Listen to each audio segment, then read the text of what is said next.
ప్రజలు ప్రేక్షక పాత్ర వహిస్తారనేది కూడా మేము చెప్పదలుచుకున్నాం. అందుకే ప్రజలను ఈ ఆలేరు రెవెన్యూ డివిజన్ సాధన కోసం జరిగే కార్యక్రమాలలో, పోరాటాలలో, ఉద్యమాలలో గ్రామ స్థాయి నుండి పట్టణ స్థాయి వరకు ఈ ఏదైతే 5 మండలాలు కలిపి రెవెన్యూ డివిజన్గా ఆలేరును ప్రకటించాలని చెప్తున్నామో ఈ 5 మండలాలలో ఉన్నటువంటి ప్రజలను, రైతులను, కూలీలను, కార్మికులను, విద్యార్థులను, అన్ని వర్గాల ప్రజలను ఎడ్యుకేట్ చేయాల్సినటువంటి, చైతన్యం చేయాల్సినటువంటి, అవగాహన కల్పించాల్సినటువంటి రెవెన్యూ డివిజన్ ఎందుకు, ఆలేరు రెవెన్యూ డివిజన్ ఏర్పడితే ఏమొస్తుంది, ఏమి ప్రయోజనాలు ఉంటాయి, ఎవరికి ఉపయోగం జరుగుద్ది అనే విషయాలను మనం ప్రజలకు వివరంగా విస్తారమైనటువంటి ప్రచారాన్ని మనం చేపట్టినప్పుడు మాత్రమే ఈ ఆలేరు రెవెన్యూ డివిజన్ను మనం సాధించుకుంటామనేది మనం అర్థం చేసుకోవాల్సినటువంటి అవసరం ఉంది.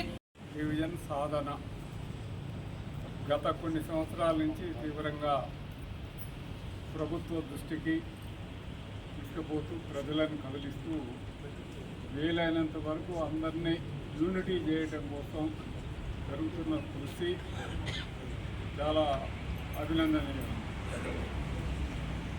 ఏ పోరాటమైనా మనం అనుకున్నంత తేలిగ్గా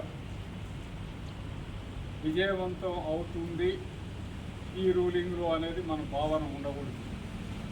సహజంగా ఏమనుకుంటామంటే ఇది చాలా చిన్న సమస్య, ఎమ్మెల్యే ఒప్పుకున్నాడు, ముఖ్యమంత్రి కాకముందు ఆయన ఒప్పుకున్నాడు, ఇది అవుతుంది అనేది అనిపిస్తుంది. అది ఎప్పటికప్పుడు ఎందుకంటే మన తెలంగాణ రాష్ట్ర గతంలో సమాజం 50,000 వస్తా ఉన్నాడు. రెవెన్యూ డివిజన్ కోరుతున్నారు. ఆ రెవెన్యూ డివిజన్ మా ప్రభుత్వం వస్తే పకడిస్తా 100 రోజులని చెప్పడం జరిగింది. ఇంకా ఇప్పుడు మన రెవెన్యూ డివిజన్ సంబంధించిన ప్రస్తావన తీసుకురావడం జరిగింది. అలా కాకుండా మన ఎమ్మెల్యే బిల్లా ఐలే గారు వెంటనే మన రాష్ట్ర ముఖ్యమంత్రి రేవంత్ రెడ్డి గారిని కలిసి ఆలేరు రెవెన్యూ డివిజన్ సంబంధించిన అధికార ప్రకటన ఇప్పించాలని చెప్పి మేము ఈ కమిటీ తరఫున డిమాండ్ చేస్తున్నాము. లేని పక్షంలో ఈ ఉద్యమాన్ని తీవ్రతరం చేస్తాము ఉన్నామని మా వ్యాపార సంఘం తరఫున కూడా మేము డిమాండ్ చేస్తూ ఉన్నాము. డివిజన్ ప్రకటించబట్టు కూడా మేము ఏ విధంగా అయినా కూడా సాధించబట్టు పోరాడదామని చెప్పి మా అసోసియేషన్ తరఫున వివరించుకుంటాం.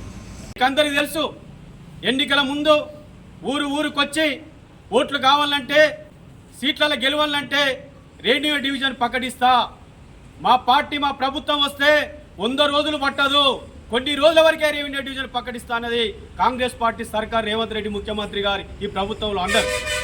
మేమే విధంగా చెప్పి మేము కళ్ళతో ఇదే సాయిబాబు గుడి దగ్గర వీళ్ళే ప్రచార బహిరంగ సభ ఏర్పాటు చేస్తే ఆ బహిరంగ సభకు సిపిఐ పార్టీగా మేము, మా జిల్లా పార్టీ కార్యదర్శి, కార్యవర్గ సభ్యులు అందరం ఉంటే అదే వేదిక మించాలి బీలైలే గారు మాట్లాడడం జరిగింది. రెండో మాట మంత్రి కోమారెడ్డి వెంకరెడ్డి గారు కూడా ఇప్పుడు మినిస్టర్గా ఆయన కూడా మాట్లాడడం జరిగింది. అదే నిజంగా వస్తుండొచ్చు అని మనం కలలు కంటున్నాం. పెద్దలందరూ చెప్పారు ఏ విధమైన అయితే మనం రెవెన్యూ డివిజన్ చేస్తామని ఆలోచన మాట ఇచ్చినామో ఆ రోజు అన్ని పార్టీల వారు కులాలకు, మతాలకు అతీతంగా 50,000 ఓట్లు వేసారని గెలిపించారంటే ఆయన మాట కట్టుబడి ప్రతి ఒక్కరైనా ఓట్లు వేసారు. అదే ఓటు, అదే గెలుపు, అదే మాట తీరు నిలబెట్టుకోవాలి. ఎందుకంటే పదవి వచ్చినాక ఒక మాట, పదవి పోయినాక ఒక మాట మాట్లాడితే కాంగ్రెస్ పార్టీని ఎవరు నమ్మరు.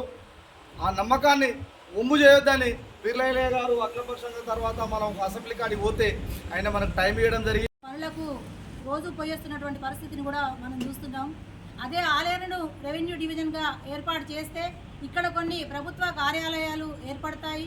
అట్లే నిత్యం అనేక మంది ఆలేరుకు వస్తూ పోతూ ఉంటారు కాబట్టి చాలా మందికి కూడా ఉపాధి అవకాశాలు పెరుగుతాయి. కాబట్టి ఈ ఆలేరును రెవెన్యూ డివిజన్గా ఏర్పాటు చేసేంత వరకు కూడా మనం అందరం కూడా పోరాటాలు ఇంకా చక్కగా వివరించారు. అలాగే రెవెన్యూ డివిజన్ ఏర్పడితే ఉపాధి అవకాశాలు పెరుగుతాయి, ప్రభుత్వ కార్యాలయాలు వస్తాయి. అలాగే ఇక్కడ ఉన్నటువంటి జనగాము, భువనగిరి మధ్యన రైల్వేలు కూడా, ఆలేరులో ఎన్నో రైలు మార్గంలో కూడా ఆగని ట్రైన్లు చాలా ఉన్నాయి.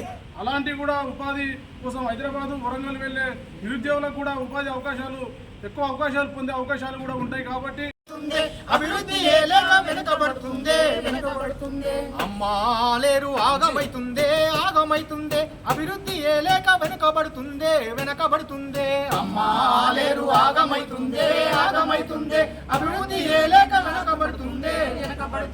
100 పడకల ఆసుపత్రి రాకపాయే మెడికల్ కాలేజీ మంజూరుగా పాయే పెద్దవాగు బ్రిడ్జి పెద్ద గండమాయే పెద్దవాగు బ్రిడ్జి పెద్ద గండమాయే పెద్దవాగు బ్రిడ్జి పెద్ద గండమాయే ఏమి రాక ప్రజలు కోసపడుతుండ్రో డివిజన్ ఒక్కడ ఇక్క దిక్కు అంటుండ్రో అమ్మా ఆలేరు ఆగమైతుందే అభివృద్ధి ఏలేక వెనుకబడుతుందే ఇచ్చిన హామీలు అమలు కాకపోగా వచ్చిన భవనాలు పక్కకు పోతుంటే ఏమి చేయలేక దీనంగా చూస్తుంటే